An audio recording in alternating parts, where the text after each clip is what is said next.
Good afternoon, everyone. My name is Angelina Khoong. Today I'll be presenting to you what's in the name of Lucifer. Who is Lucifer?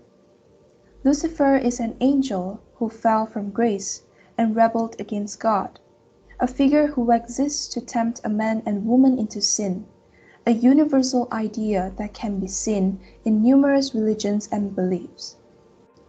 The name Lucifer is one that conjures many different images, the most common being meant of Satan or the devil.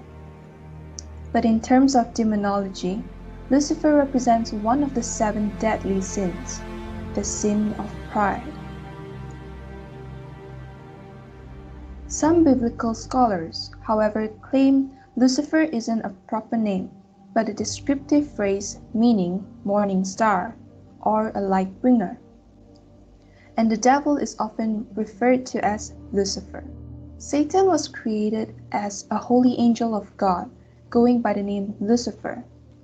The Bible describes him as being created a cherub, apparently the highest created angel. Every other angel envied him for his majestic looks. He was in charge of all the music that happens in heaven. He has been in all the higher places where no one gets to go. He was perfectly created for his purpose. He, for a while, was the best of the best angels. How did Lucifer fall and became Satan? Lucifer became so impressed with his own beauty, intelligence, power, and position that he began to desire for himself that he should be God, and he decided to sit on the throne above God's throne. To bring about his plan to outthrone God, he, with his cunningness, made 1/3 of the angels to revolt against God.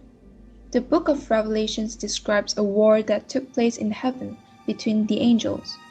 Those who lost would be cast from heaven and left to inhabit the earth.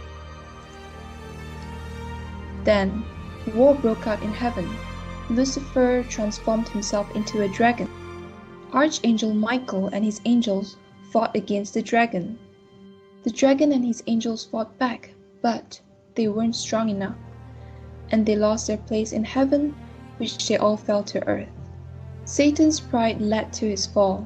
Because of his sin, God permanently removed Satan from his exalted position and role.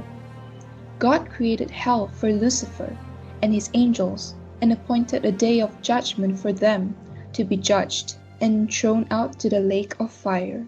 Some believe this dragon refers to Lucifer as the most beautiful of God's angels, but with this came an immense amount of pride, and Lucifer soon began to question his creator and everything around him. He considered himself different from the other angels. He refused to accept the universe in its current state. He believed God himself was flawed, and that he was the only perfect being left. In his doubt of God, he wasn't alone as he managed to convince 1/3 of the angels in heaven to join his cause. The first action against God was directed at his prized creation, humankind. God's interest in human is something that Lucifer could never understand. To him, they were extremely flawed beings, and he would never bow down to such an inferior creation. He convinces the archangel Samael to take the form of a serpent and tempt Eve into taking the forbidden fruit, causing Adam and Eve to be cast from the Garden of Eden. Thus, the whole of mankind fell into sin, but God showed mercy towards mankind. He sent Jesus, his one and only Son, for mankind's redemption. Humans are made in the image of God. Every time Lucifer destroys a human soul, he feels like getting revenge against God himself. Since Adam's time, there has been a war for human souls. He propagated a series of false gods and lies, and pretty much exacted what he wanted. He was able to betray humans with lust, money, fame, and all other worldly pleasures, and was succeeding at his attempt for revenge.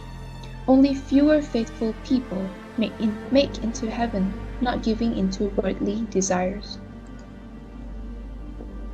So what did we learn throughout this name, Lucifer? We are all now living in end times, and the worst is yet to come. Life is not about getting rich or becoming popular or being loved. It's about saving our souls from eternal damnation. Lucifer, along with all of the enemies of God, will be thrown into the lake of fire for all eternity. They will be tormented day and night forever and ever. There will be no relief for Satan and the enemies of God. There is not even the prospect of annihilation. The eternal suffering they endure will be a just punishment for their sins against the infinitely holy God, whose righteousness, justice, and holy wrath will be displayed forever. The story of Lucifer's fate serves as a great reminder for all Christians to flee from the devil. He has made the evil things in the world attractive, but there is no beauty in eternal damnation. Fleeing from Satan to Christ delivers us from everlasting punishment to everlasting glorious worship. Do not let the things of the world and the pleasures lure you away from Christ. These are the very weapons Satan chooses to use against us. Satan's date is sealed. Make sure you do not fall under the same condemnation. That's all for my presentation.